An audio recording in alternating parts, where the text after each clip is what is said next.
Praise the lord.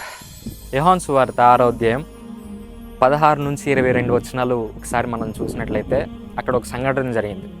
ఏంటంటే శిష్యులందరూ ఒక సముద్రం ఒడ్డు నుంచి కపెర్నహూము అనే ఇంకో సముద్రం ఒడ్డుకి వాళ్ళు బయలుదేరారు. యేసు ప్రభువు లేకుండా వాళ్ళు సముద్రంలో ఆ ధోనిలో బయలుదేరినప్పుడు వాళ్ళు కొన్ని సంఘటనలు, కొన్ని పరిస్థితులు వాళ్ళు ఎదుర్కొన్నారు. ఏంటంటే సముద్రం ఉప్పొంగుతుందంట, చీకటిగా ఉందంట, కొన్ని అననుకూలమైన పరిస్థితులు వాళ్ళు ఫేస్ చేస్తూ ఉన్నారు. కానీ ఎప్పుడైతే యేసు ప్రభు ఆ సముద్రం మధ్యలో వాళ్ళు అవన్నీ ఫేస్ చేస్తూ ఉన్నప్పుడు యేసు ప్రభు వచ్చినప్పుడు ఆయన్ని ఆ ధోనిలోకి ఎక్కించుకోవడానికి ఇష్టపడ్డారంట. అక్కడ ఒక మాట ఉంటుంది, ఆయన్ని ధోనిలోకి ఎక్కించుకోగానే వెంటనే వాళ్ళు రీచ్ అవ్వాల్సిన డెస్టినేషన్ వాళ్ళు reach అయ్యారంట.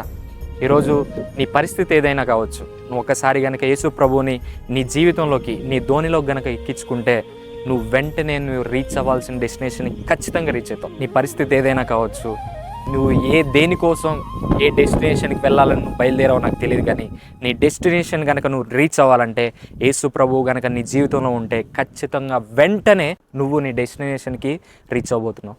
Thank you. God bless you.